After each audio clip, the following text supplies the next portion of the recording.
Boa tarde a todos. Começamos, então, mais um encontro do ciclo Trajetórias de Pesquisa. Já estamos na 12ª mesa, a mesa de hoje intitulada Igreja e História, e teremos duas apresentações. A primeira é do Lucas de Almeida Semeão. O Lucas ele é graduado e mestre em História pela Unesp de Franca, onde atualmente ele desenvolve o seu doutoramento em História, também com financiamento da CAPES.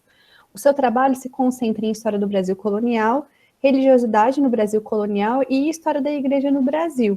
E a sua apresentação de hoje é intitulada Entre a Justiça e a Clemência Divinas no Brasil Colonial, Caminhos de uma Pesquisa. Lucas, muito obrigada pelo seu aceite em participar aqui do evento conosco. A palavra é sua. Bom, primeiramente eu gostaria de agradecer a professora Carol e a professora Suzane pela oportunidade. Gostaria também de agradecer a todos os ouvintes. Como a Carol comentou, a minha comunicação é intitulada Entre a Justiça e a Clemência Divinas no Brasil Colonial, Caminho de uma Pesquisa, e a ideia é dividir a apresentação em duas partes, basicamente. A primeira parte, eu proponho apresentar minha trajetória de pesquisa, que começou na iniciação científica lá no ano de 2016, né, e abordar toda essa trajetória até o presente momento no doutorado, né? Estou no primeiro ano do doutorado. E a ideia da segunda parte da apresentação é falar rapidamente sobre 3 pontos, que são a leitura da documentação, a catalogação das fontes e a redação. A primeira parte ela vai ser mais longa que a segunda, e a segunda parte, a ideia é só falar rapidamente desses 3 pontos, porque eu acho que eles são muito importantes, e eles foram citados de forma dispersa, né, nas outras apresentações. Então, entrando na primeira parte da apresentação, lá no ano de 2016, né, na iniciação científica, eu desenvolvi um projeto intitulado Milagres no Brasil, século XVI a XVIII. Na verdade, naquele período, o título ainda era Crença em Milagres no Brasil. Só que eu fui mudando, né, ao longo do desenvolvimento da pesquisa, porque eu achei que era mais adequado, né? O objeto de pesquisa realmente era milagres, e não a crença, né? E a crença é algo mais impreciso, então eu preferi, ao longo do desenvolvimento da pesquisa, chegar aí num título, né, Milagres no Brasil. Eu coloquei esses 5 pontos, né, para orientar e aí sistematizar a apresentação. E falando desse primeiro ponto, né, o recorte temático, o objeto de pesquisa, como que eu defini, então, o objeto, né, milagres?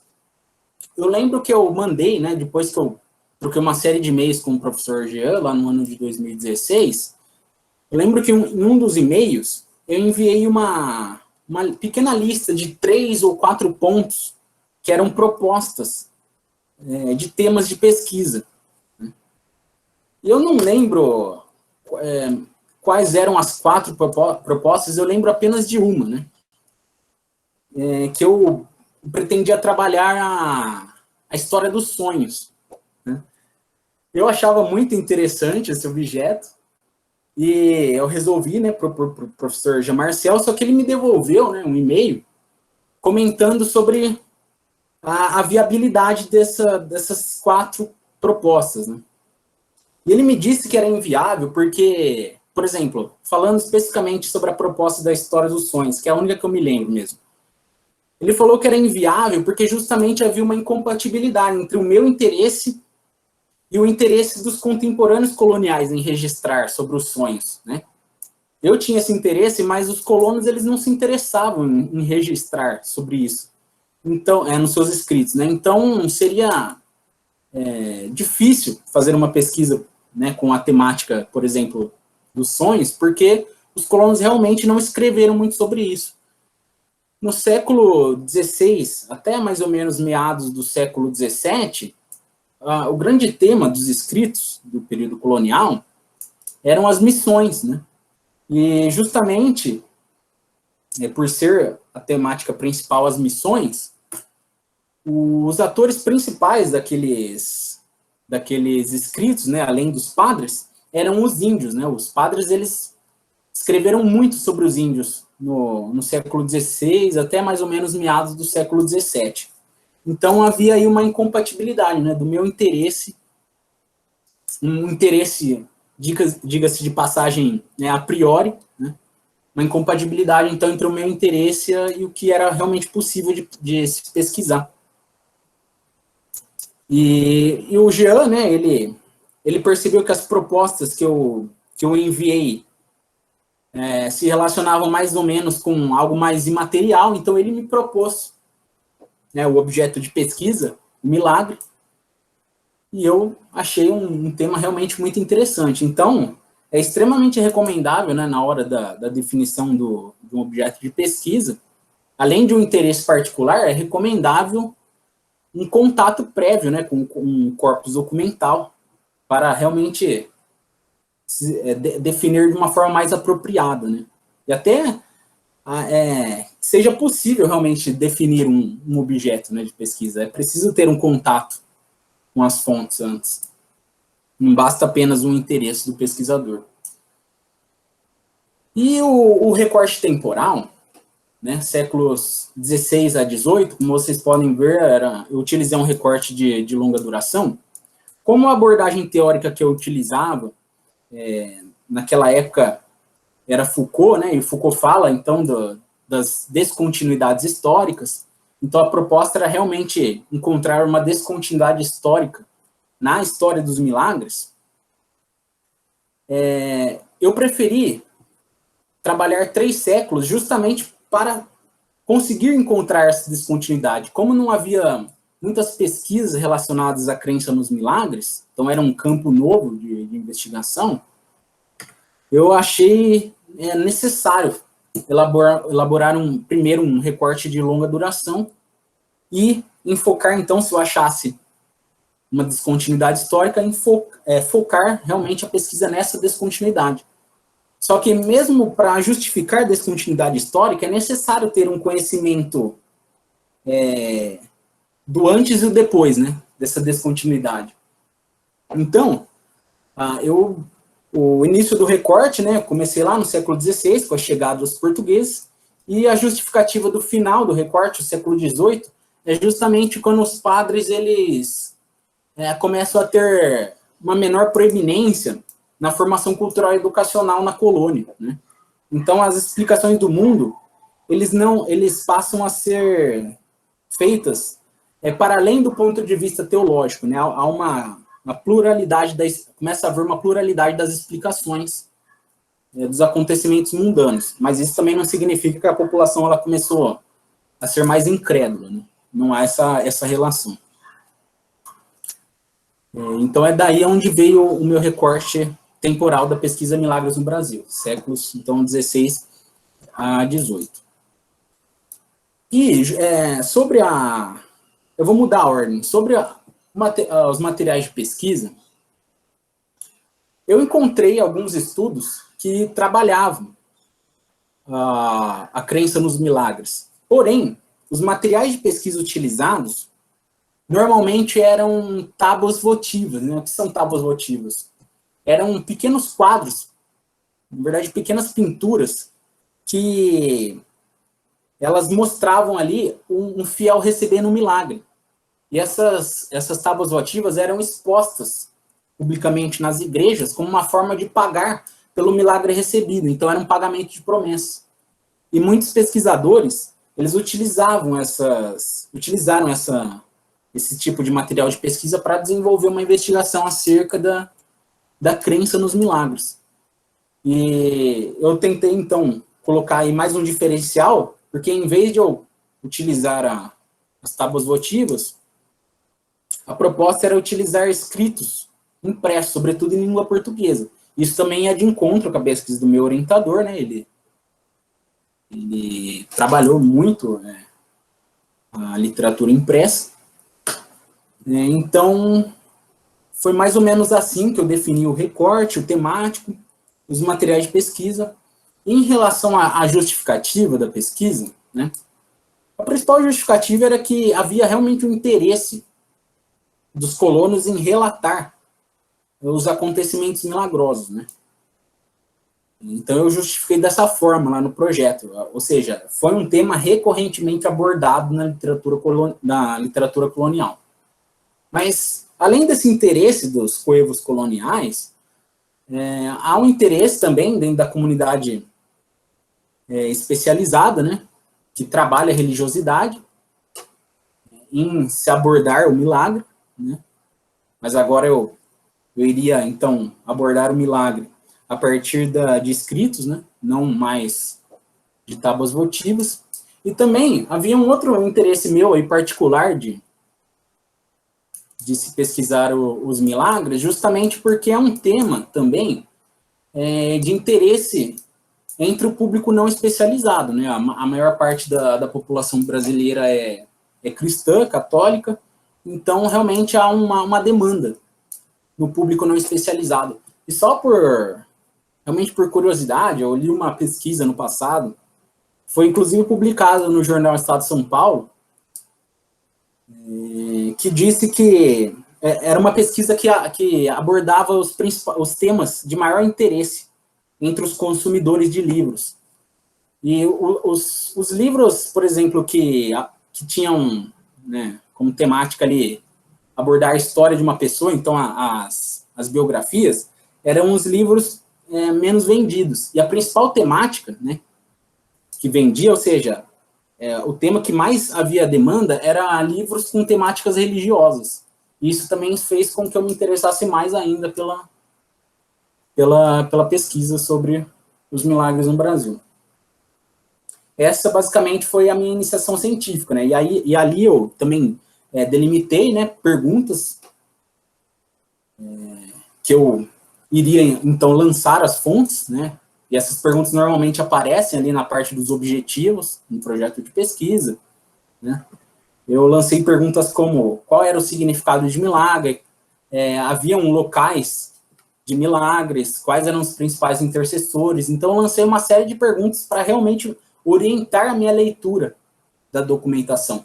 E depois que eu defini todos esses parâmetros, esses recortes, e eu demorei mais ou menos aí 2 anos para fazer isso, ou seja, eu comecei a pesquisar em 2016, eu levei então os 2 últimos anos da graduação para a definição dos recortes, eu comecei realmente a pesquisar mais a fundo os milagres apenas no mestrado. Eu levei essa pesquisa adiante no mestrado, né, com o mesmo título, então, Milagres no Brasil, século XVI a XVIII. Então, a ideia do mestrado foi justamente aprofundar a pesquisa de iniciação científica, né? E, mais ou menos ali no segundo semestre do primeiro ano de mestrado, mas principalmente no último ano de mestrado, é que os resultados mais concretos de pesquisa eles começaram a aparecer, né? E é uma satisfação muito grande quando isso começa, né, a acontecer, porque demora, né, para definir mesmo os recortes, demora muito, né, eu demorei 2 anos. Então, foi apenas ali no meu terceiro ano de pesquisa sobre os milagres em que os resultados mais concretos de pesquisa eles começaram a aparecer.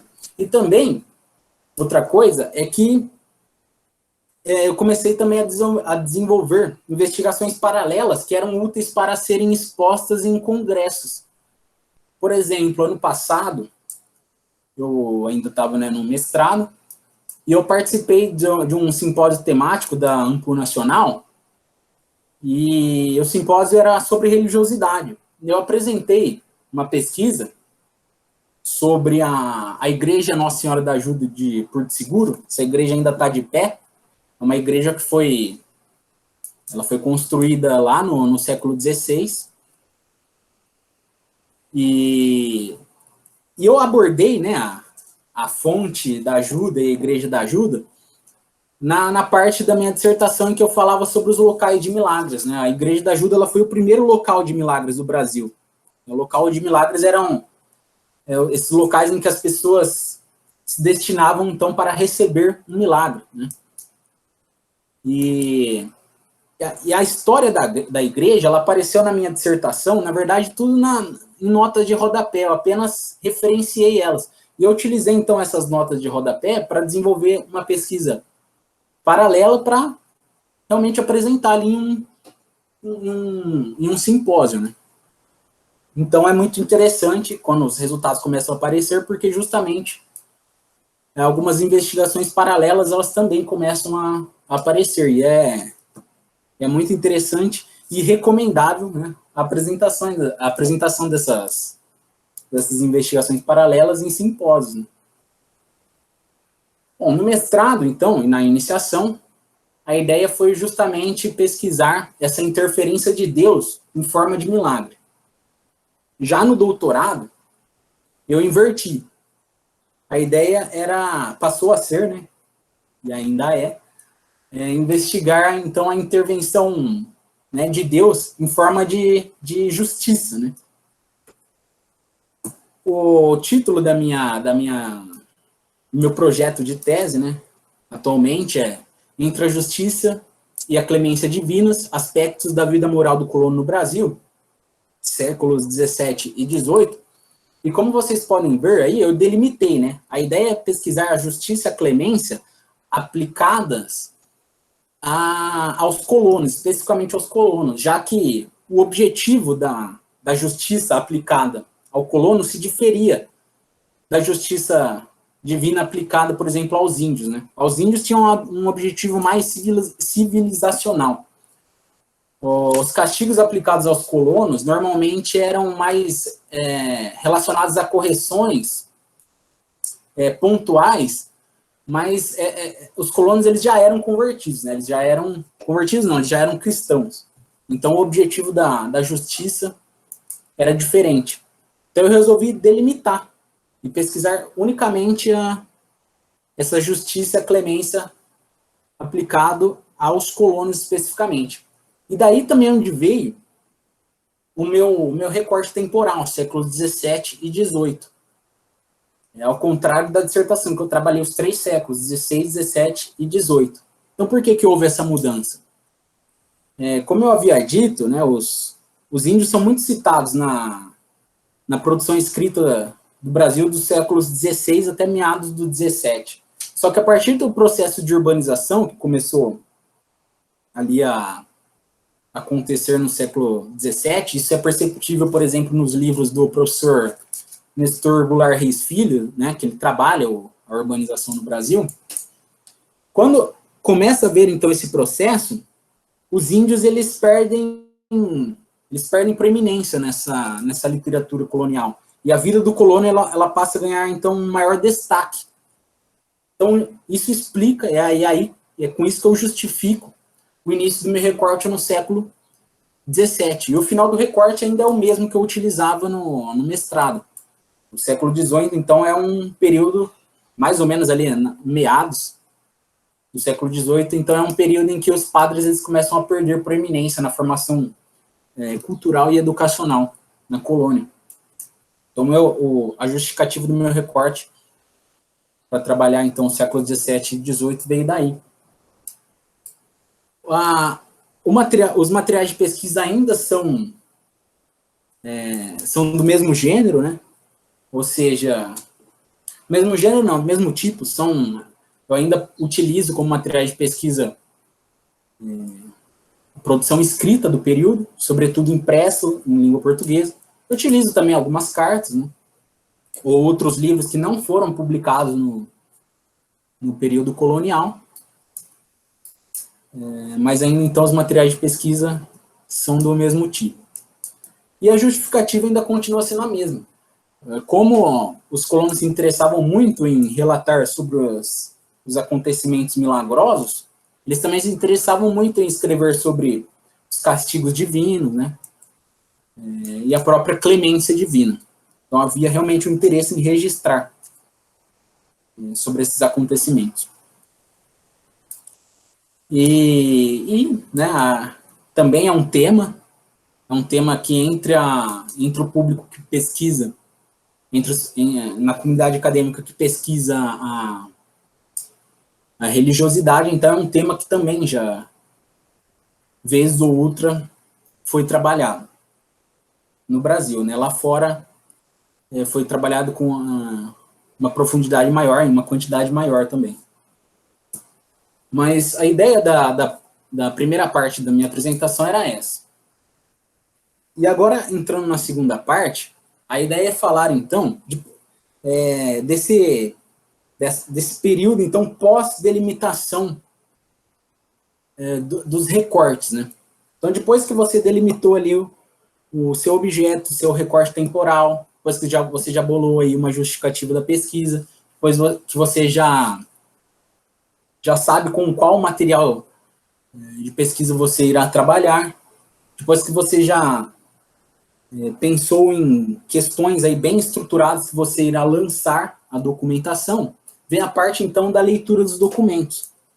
E essa leitura dos documentos, ela deve ser direcionada a responder às perguntas lançadas à documentação. Isso pode ser muito óbvio, mas, por exemplo, para mim, lá no início da pesquisa, que lá em 2016, que eu não entendia muito, né,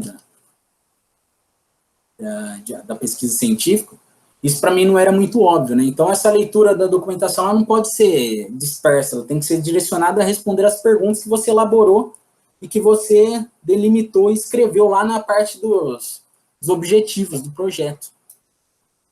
E sobre a catalogação das fontes, ela deve ser sistematizada de acordo com as perguntas para que o processo de redação dos resultados finais seja facilitado. Então, você não pode fazer uma catalogação das fontes conturbada, né? Em que depois você vai se perder na hora de você redigir, então, os resultados de pesquisa, na monografia, na dissertação, na tese. Deve ser, então, uma catalogação bem estruturada, sistematizada e clara. Eu, conversando com alguns colegas, eu já vi muitos tipos muitos não, né? Alguns, né? Alguns tipos de catalogação. Alguns utilizam bloco de notas, páginas do Word. Eu já vi, por exemplo, a minha colega de graduação e de mestrado, a Yasmin, ela falava que ela utilizava o Excel, né? Ela utilizava tabelas para fazer essa catalogação. Então, tem aí algumas formas, umas mais organizadas que outras, para sistematizar e catalogar essas fontes que você coletou durante a leitura dos documentos.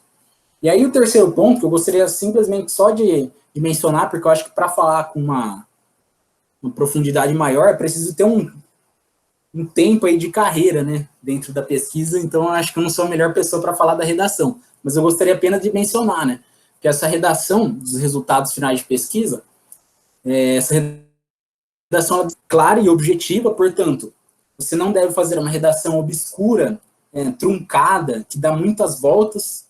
A ideia é realmente ser claro e objetivo na exposição dos resultados. Coisas ainda que eu realmente, até hoje, eu tenho dificuldade em fazer, não é uma coisa fácil. Precisa bastante prática para aperfeiçoar a redação. E toda afirmação que você faz nos seus resultados de pesquisa deve ser baseado nas fontes ou na historiografia. Então, se você fez alguma afirmação ali que não tem muito a ver com a sua pesquisa em si mesmo, você então utiliza alguns estudos ali da historiografia para fundamentar a sua afirmação. Agora, se você faz alguma afirmação que realmente tem a ver com a sua pesquisa, ou seja, que não é algo tangencial, essa afirmação ela deve ser baseada, então, nas fontes que você coletou durante a leitura dos documentos e que você catalogou. Então, é isso sobre o que eu queria falar dessa parte da redação. Deve ser claro e objetivo, e toda afirmação deve ser fundamentada, ou por fontes, ou pela historiografia. Mas, pessoal, basicamente a ideia da minha apresentação de hoje era essa. Então, falar sobre, primeiro, a minha trajetória, e depois esses 3 pontos. Eu espero que eu tenha sido aí minimamente útil. Novamente, eu gostaria de agradecer a professora Suzane, a professora Carol e a todos os ouvintes. E, pessoal, qualquer dúvida, vocês podem falar comigo. E muito obrigado. Muito obrigada, Lucas. Com certeza a sua apresentação ela não só clara, como também muito útil, porque eu acho que você abordou alguns temas sobre como, de fato, proceder no levantamento da documentação, nesse trato, essas dicas sobre organização mesmo, você tem lá 2 séculos de documentos para tratar, e aí? Como é que você faz sem ficar maluco, né, com todos os seus PDFs? Então, eu acho que, sim, essa apresentação foi ótima e ajuda os alunos a levar os trabalhos adiante, já tendo um norte, um horizonte de como tratar. Deixamos as questões para o segundo momento. Agora eu vou passar a apresentação do Edson. O Edson Tadeu Pereira, que vai apresentar aqui na sequência do Lucas. Ele é graduado em História pela Unesp de Franca, onde atualmente ele realiza um mestrado em História com financiamento da FAPESP. O Edson, assim como o Lucas, é membro do grupo escrito sobre os Novos Mundos. Eu não havia mencionado na apresentação do Lucas anteriormente, mas os dois fazem parte do mesmo grupo de pesquisa. E a pesquisa do Edson se debruça sobre a relação entre igreja e medicina para o tratamento das enfermidades, tanto espirituais quanto corporais, no Brasil colonial. E a sua apresentação hoje nos fala justamente sobre isso, sobre a cura do corpo e da alma no Brasil, a história entre a igreja e a medicina. Obrigado, Edson, pela sua participação, e a palavra é sua. Eu gostaria, em primeiro lugar, de dizer boa tarde a todos e todas, e agradecer a oportunidade da apresentação à professora Suzane e à professora Ana Carolina. A minha pesquisa, a minha trajetória de pesquisa, ela, como a de muitos, começou na graduação.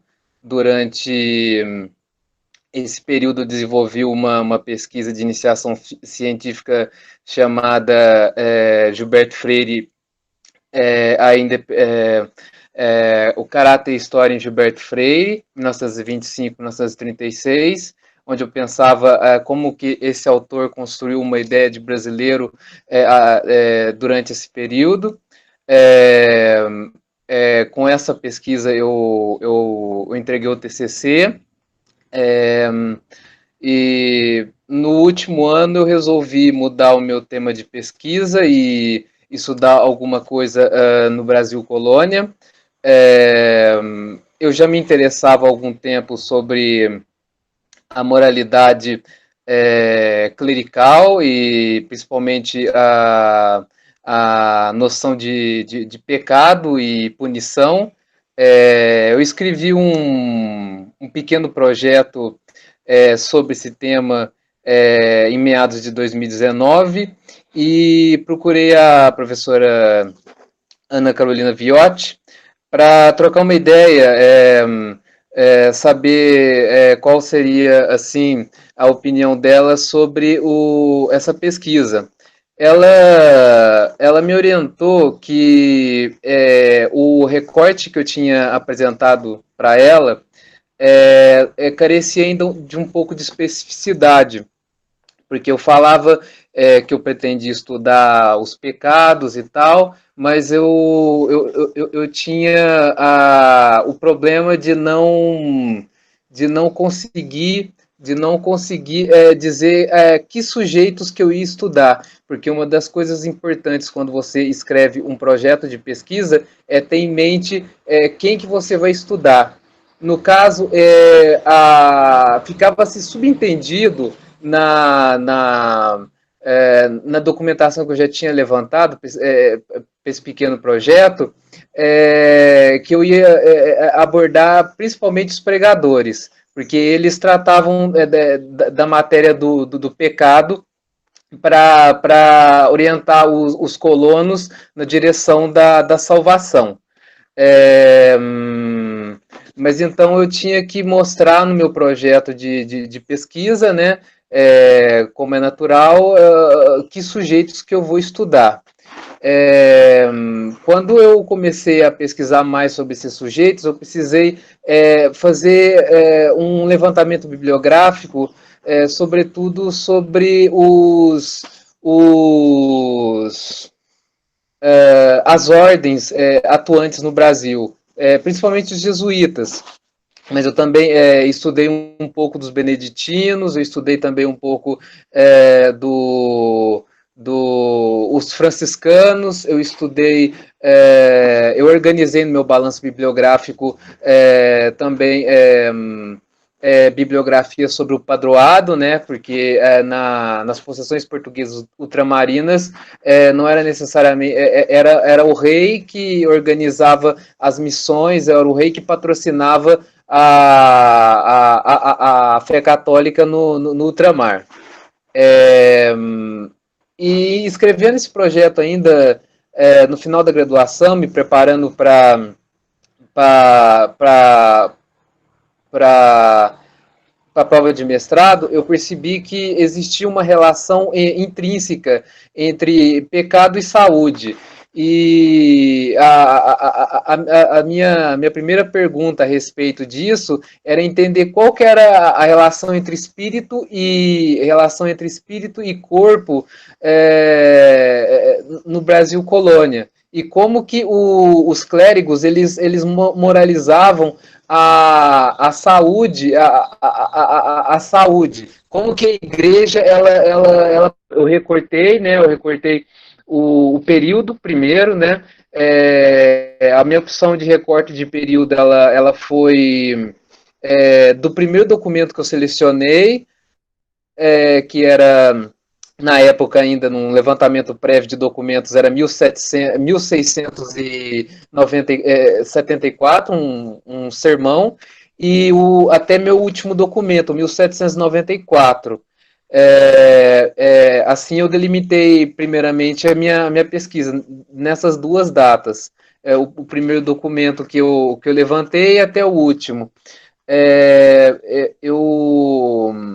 Eu percebi no levantamento dessa documentação uma prevalência dos sermões. Os sermões eles eram escritos para serem ditos nas principais igrejas da colônia pelos pregadores das mais variadas ordens que atuaram aqui no Brasil.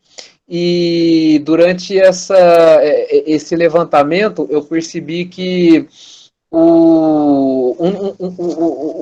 a relação entre corpo e alma nesses sermões, ela se dava por dois pecados em específico, que era a gula e a luxúria, porque esses dois pecados eles afetavam sobremaneira a saúde dos colonos, dos pecados às práticas que os religiosos prescreveram, que seria a oração e a confissão. E o primeiro projeto para seleção, né, ele foi aprovado após o processo de seleção após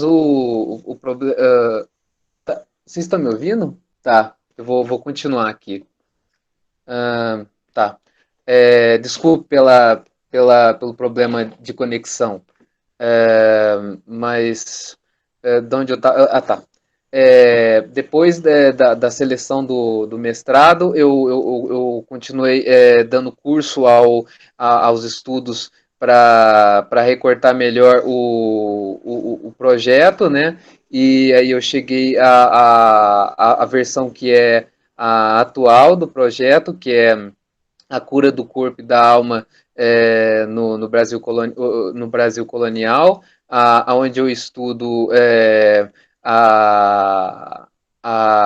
os problemas de saúde dos colonos e a cura deles, né, a partir da descrição dos religiosos. Durante esse segundo ano de pesquisa que eu tive as aulas, né, da pós-graduação, né, me ajudaram muito a recortar o meu tema melhor, porque eu dei mais enfoque, por exemplo, a como que os religiosos entendiam o corpo e as doenças. principalmente as práticas que eles prescreveram para ter uma saúde do corpo e do espírito melhor. E a confissão, principalmente a confissão, ela se tornou talvez a prática devocional mais importante para tirar os colonos da cama, tirar eles da doença. E além das práticas os sacramentos, né? Também tem alguns outros que eu não tinha observado de primeira hora, que também eram muito importantes para a cura dos colonos, igual a prática do uso das relíquias, o uso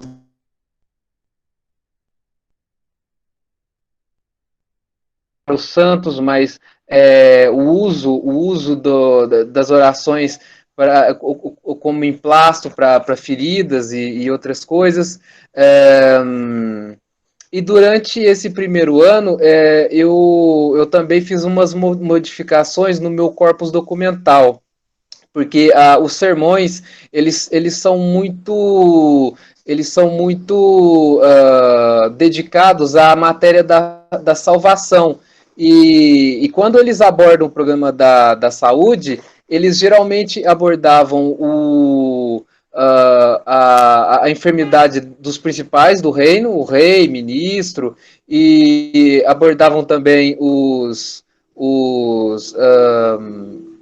males sofridos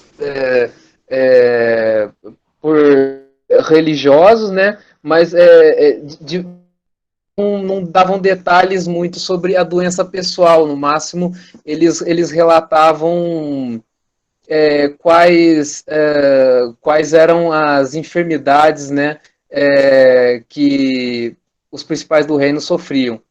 E além desses sermões, eu precisei reunir mais documentação que trouxesse para mim informações e principalmente os costumes da terra sobre a doença.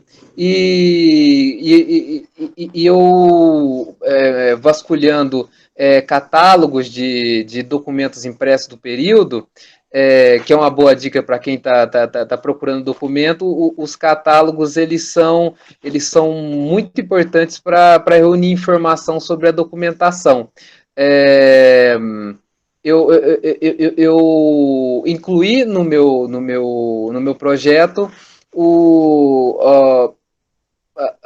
as crônicas e as vidas dos santos, porque nessas as vidas dos religiosos do Brasil Colônia, por exemplo, tinha a vida do Padre Anchieta, que é talvez um dos religiosos mais conhecidos desse período. E nela há assim, muitos detalhes sobre tanto a doença deste religioso, quanto das doenças que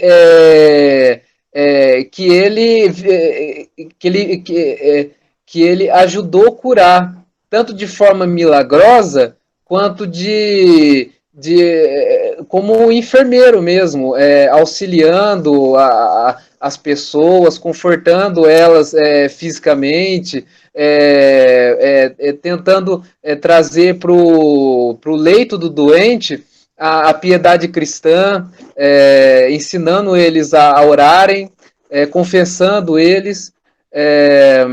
E essa documentação, junto com os sermões, os moralistas, que também são muito importantes, igual, por exemplo, o Alexandre Pier, o Nuno Marques Pereira, eles deram o sustento para as principais questões que eu fui desenvolver nesse primeiro ano de pós-graduação. Além de definir quais eram os sujeitos e o recorte temporal e o recorte espacial, que era a parcela litorânea do Brasil Colônia, eu também precisei consultar nessa documentação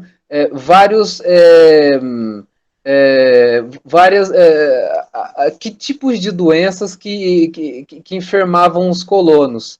E eu fiz o levantamento disso tudo, e percebi que a peste era a doença, pelo menos para os religiosos, com o fundo moral mais importante. Tanto é que, além de a peste ser uma doença muito importante para a minha dissertação, ela resultou também num artigo. E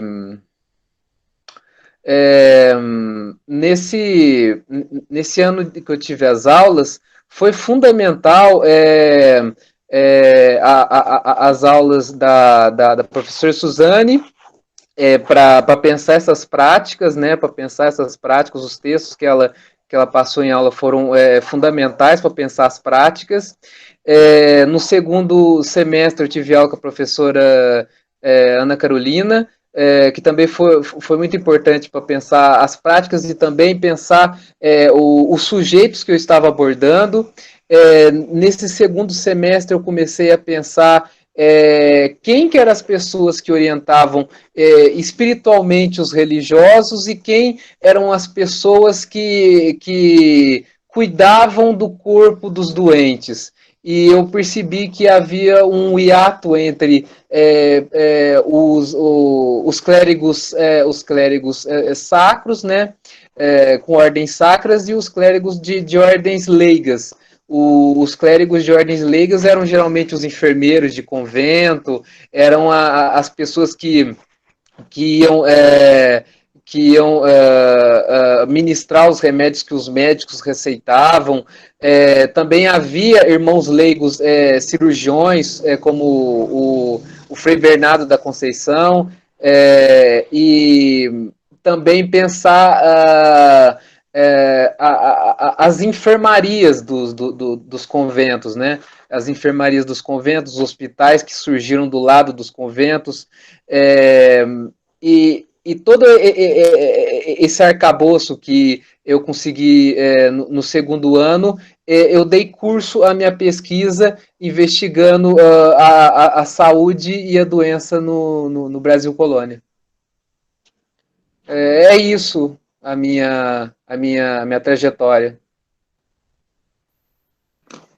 Muito obrigada, Edson. Eu acho que a sua apresentação, ela ajuda, eu já vou fazer um gancho aqui abrindo para as questões, ajuda a pensar que o estudo da igreja e da religião, num espaço como o Brasil colonial, em que essa instituição está tão entremeada, né, no cotidiano, ela faz com que a gente possa lançar uma série de questões para o período, né, e para a documentação, que não se limitam necessariamente ao estudo das práticas pias. Então, se você pensa, uma primeira impressão sobre a igreja seria estudar só os cânones, enfim, sem contemplar que nos sermões, nos livros de devoção, em todo esse material que você trabalha, ele conta muito sobre o cotidiano dessas pessoas, inclusive dos aspectos relacionados à saúde, à manutenção do corpo, então aspectos assim mais mundanos, vamos dizer assim. Então, a história de pensar a igreja nesse período em que ela está tão entremeada no cotidiano, abre uma série de questões como o seu trabalho tem mostrado. Eu abro as perguntas. Por favor, pessoal, se manifestem aqui no chat para organizarmos.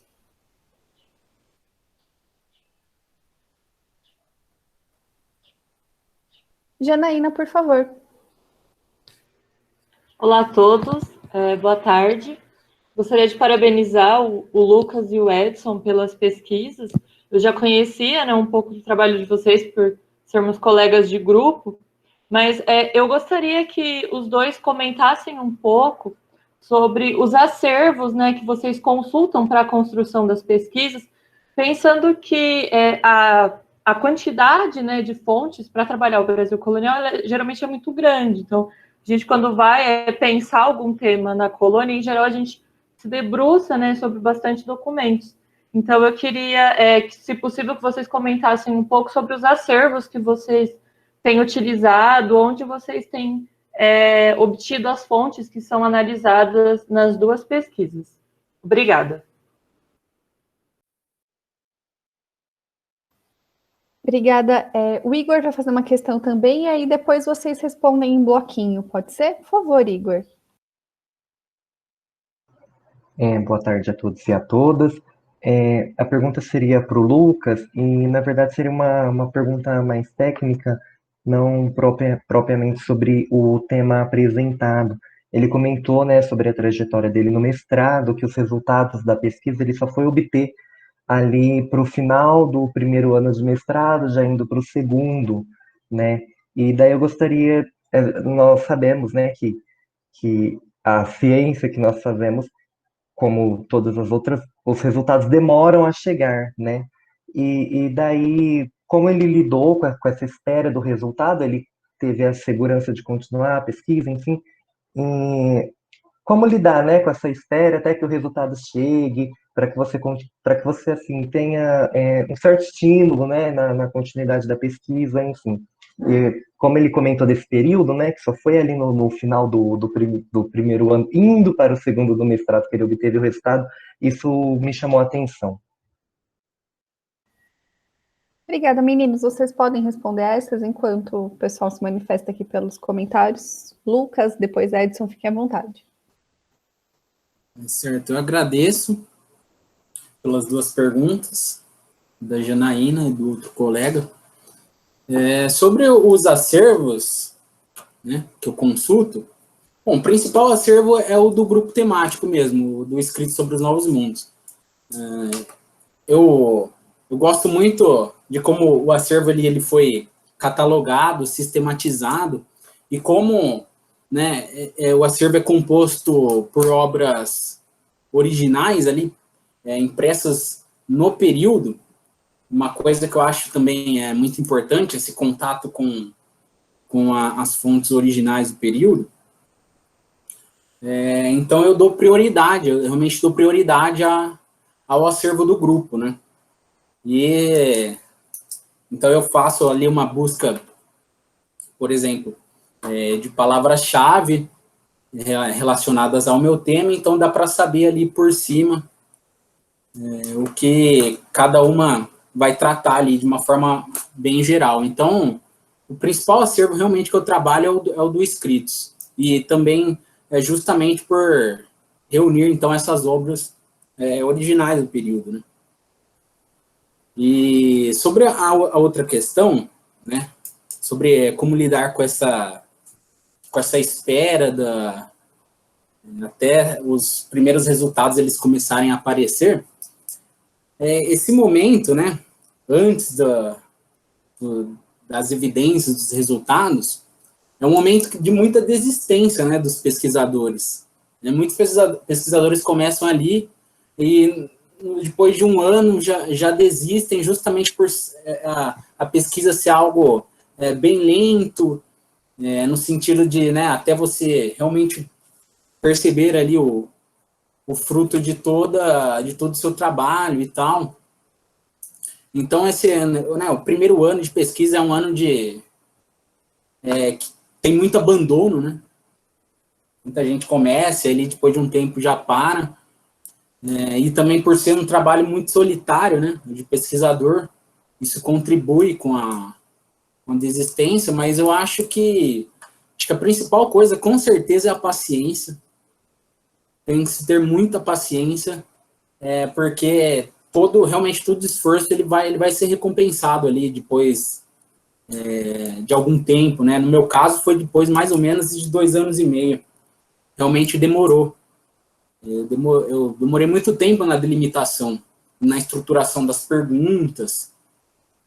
Então eu demorei para delimitar tudo isso. Então a paciência é fundamental, as orientações aí mais ou menos periódicas com o orientador é fundamental. Então, justamente, realmente, eu preciso ter essa paciência até os primeiros resultados eles ficarem mais evidentes, mais explícitos. Mas é isso. Por favor, Edson.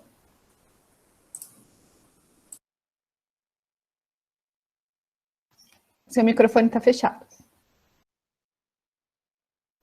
Em primeiro lugar, eu gostaria de agradecer a pergunta da Janaína.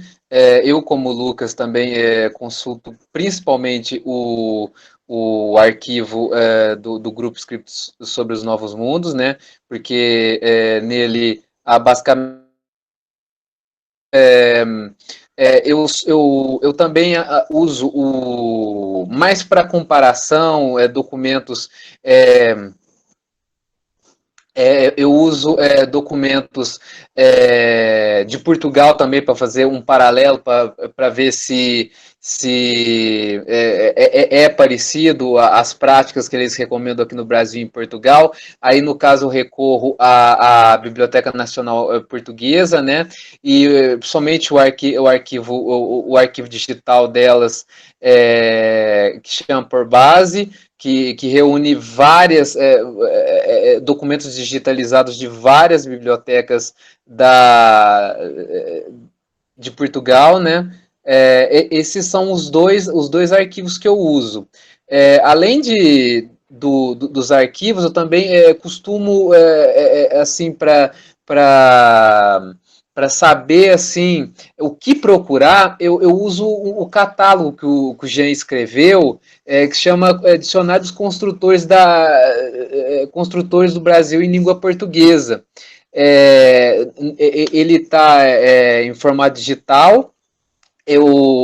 Por exemplo, digito alguma palavra-chave assim que vai aparecer no título, aí o programa que procura, o programa que abre o arquivo Word, ele procura a palavra, e geralmente é assim que eu faço para reunir essa documentação, que realmente é vasta, tem muita coisa, e às vezes você tem muito trabalho assim para achar o que você quer, e esse catálogo ele ajuda muito.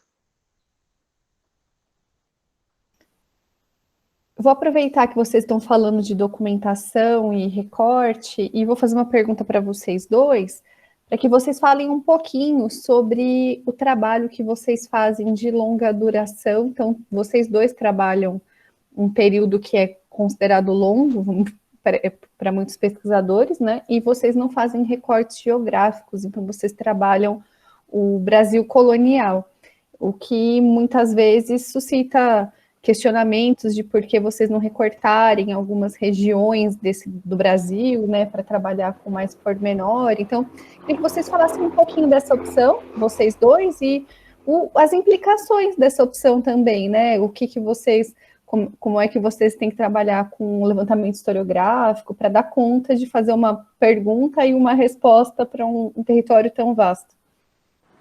Eu posso perguntar também, Carol, junto? Claro. Perguntar, na verdade, mais um comentário, e também seguindo já alguns pontos que você destacou. Eu queria também parabenizar, né? O Lucas chamou a atenção para a importância de definir o objeto depois de conhecer a documentação, porque às vezes já foi questão que apareceu aqui outrora em outras apresentações, e eu acho que os alunos da graduação devem sempre refletir sobre isso, porque até a gente conversou isso quando a apresentação do Carlos, que chamou atenção para, às vezes, a uma certa emotividade que nos leva a buscar um tema, e às vezes a pesquisa ela precisa de uma sustentação maior. Então, acho que o Lucas destacou bastante a necessidade de uma investigação prévia para começar, né? Além disso, ele também destacou a importância da busca de diferenciação dos estudos que já foram realizados, que é outra, por isso que eu sempre digo que para você começar alguma coisa, você já tem que ter um começo antes, né? Então, é importante para você conhecer os estudos que já foram feitos também, é muito fundamental, e às vezes alguns alunos ficam um pouco, demoram para fazer isso, então não ter medo de ir para os textos e ler bastante, né? E a importância de um catálogo, uma catalogação das fontes, a definição das fontes, a definição do corpus documental, também o Lucas destacou, e tudo isso sendo depois conduzido por uma interrogação bem direcionada. O Edson também trouxe alguns aspectos que eu acho bastante relevantes, especialmente como ele foi mostrando a forma como ele foi penetrando as fontes e elas foram abrindo outros caminhos. E muitas vezes o investigador tem que estar pronto para esse aspecto. Então, como a Carol destacou, um dos pontos do grupo que é fundamental, que muitas vezes a gente trabalha com um período que é um período longo, que traz alguns complicantes. Um outro aspecto que eu acho que ficou bem evidente nas apresentações é o trabalho documental, que eu também acho bastante significativo. Obrigada.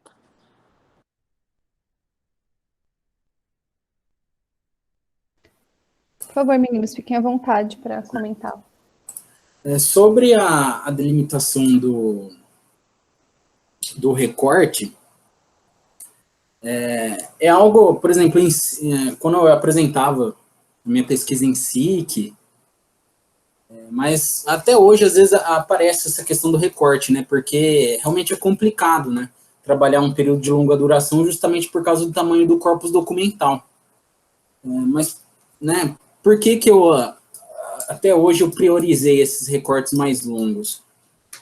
Justamente porque é uma consequência de, primeiro, quando o tema ele é pouco trabalhado, então esse recorte de longa duração ele é uma consequência dessas poucas investigações que teve sobre o tema. Então, eu sentia e sinto a necessidade de fazer de trabalhar com fontes mais diversas e dispersas ali no tempo, justamente porque é difícil fazer um recorte temporal bem específico quando há poucos estudos sobre o tema. E justamente, né, nessa ideia de procurar as descontinuidades históricas, é necessário ter um conhecimento anterior e posterior à descontinuidade. Né?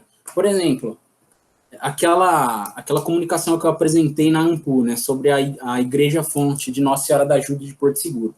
Também tinha um recorte de 2 séculos e meio. Eu começava ali em 1551, que é onde eu achei, foi o primeiro documento que eu achei que referenciava a igreja, e o recorte terminava em 1761, na produção do compêndio narrativo. E por que teve esse recorte grande? Bom, primeiro que eu não encontrei muitos estudos sobre esse tema para poder recortar, e eu percebi, por exemplo, que até mais ou menos ali em 1730, mais ou menos não, né? Até 1730, eu encontrei uma última referência acerca da Igreja da Ajuda, que ainda falava que aquela igreja ainda era muito habitada por fiéis que iam até lá para receberem milagres. E na fonte de 1761, falava que a igreja lá já não era mais tão buscada. Então, para eu conseguir encontrar essa margem aí de mais ou menos 31 anos, de 1730 a 1761, de que foi um período em que possivelmente, né, essa igreja ela passou por um processo de queda aí dos visitantes que esperavam migrarem a ela receberem um milagre, houve então uma queda, uma mudança. Para eu perceber essa descontinuidade, eu precisei pegar um recorte de longa duração, que começava de 1551 e que terminou em 1761. Para eu achar essa descontinuidade de 31 anos, então eu precisei fazer esse longo recorte.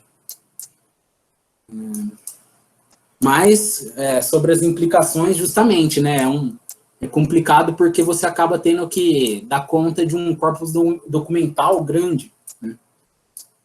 Então, essa é uma dificuldade realmente que aparece. Mas eu acho necessário, assim, quando o tema ele não é muito investigado ou quando você precisa, então, encontrar uma descontinuidade. Isso.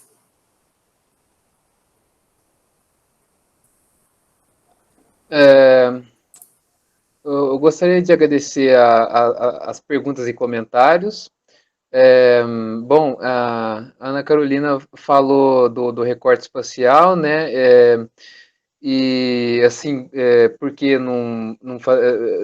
assim, uma pergunta que eu faço, que eu fazia muito quando estava escrevendo o projeto: por que eu não recorto uma capitania ou só uma cidade para estudar esse problema, ao invés de colocar a América Portuguesa no geral, né? Esse era um problema que que eu convivia com ele quase todo dia nas minhas pesquisas, porque a maioria da documentação ela era escrita na Bahia, mas quando você ia para os relatos e tal, esses padres que descreviam isso, eles já tinham vivido em outros lugares, descreviam, por exemplo, o uso de relíquias em vários lugares da América Portuguesa, descreviam a ocorrência de doença em vários lugares da América Portuguesa.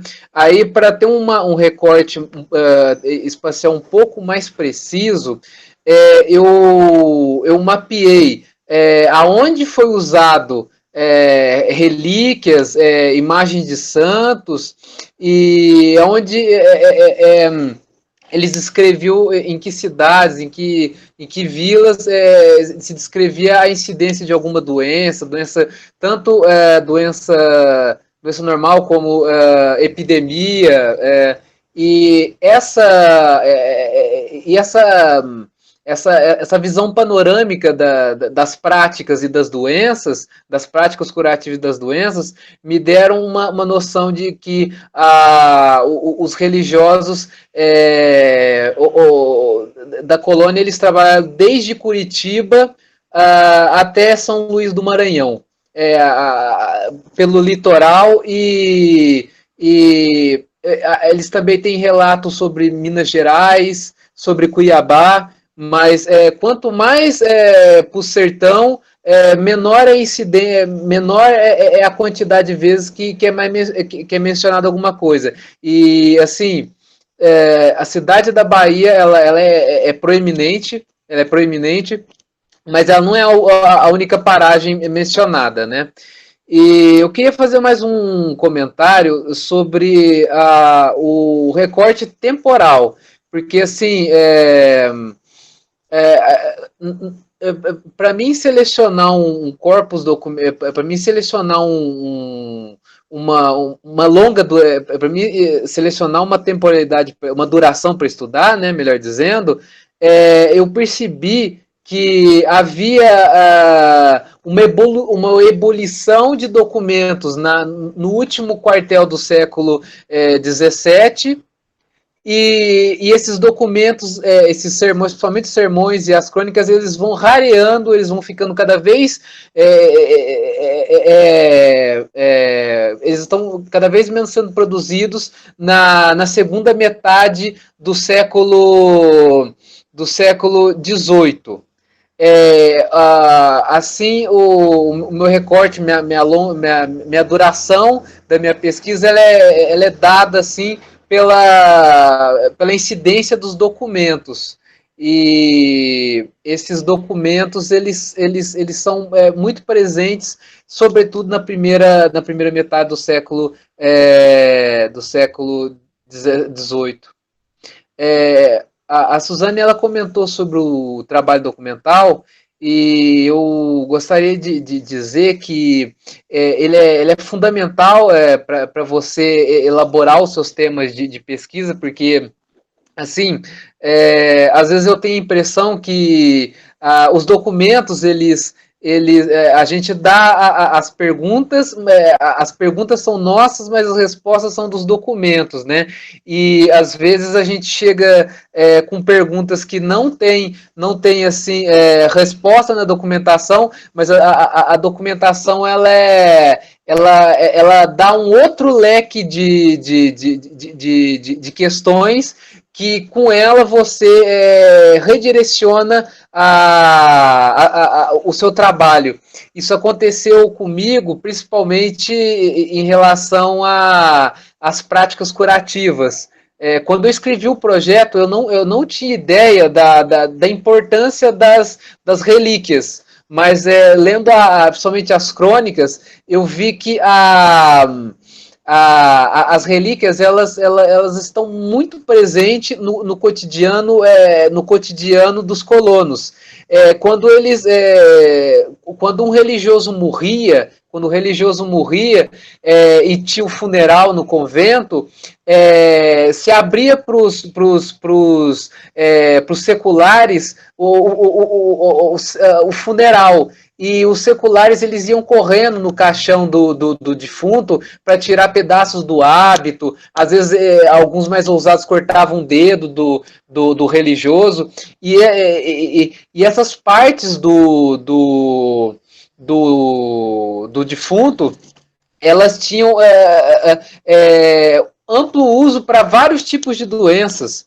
Tanto que a igreja, ela percebendo isso, as regras das religiões, elas criaram normas para especificar e tal. Então, esse trabalho documental, ele às vezes, ele redireciona o seu trabalho. É fundamental o trabalho documental. Carol. Diga. Eu gostaria só de fazer uma pequena correção, que eu citei uma fonte de 1761, eu falei que era o compêndio narrativo, mas na verdade era o Novo Orbe Seráfico Brasílico, do Antônio de Santa Maria de Jaboatão, mas só isso. Tá certo. Importante mesmo fazer as indicações corretas. Eu deixei aqui nos comentários o site do grupo também, como os meninos fizeram essa menção ao banco de dados, a gente, digo que eu também sou membro do grupo, nós temos um banco de dados que foi construído aí ao longo de quase 10 anos, reunindo documentação não só sobre o Brasil, mas também há uma linha do banco de dados que é sobre história medieval. Eu convido vocês a explorarem o acesso aos documentos.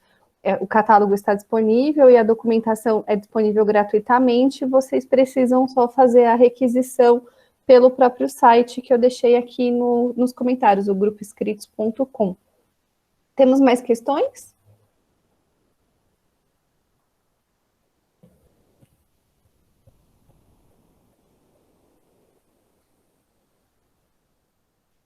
Bom, então, se não temos mais questões, eu parabenizo as apresentações, assim como o pessoal está fazendo aqui nos comentários. Agradeço mais uma vez a participação de vocês. Convido a todos para estarem conosco na próxima quarta-feira, com a mesa Trajetórias de Vida e História. E ficamos por aqui por hoje. Bom final de semana para todo mundo. Tchau, gente. Bom fim de semana. Muito obrigada. Até a próxima. Até quarta-feira.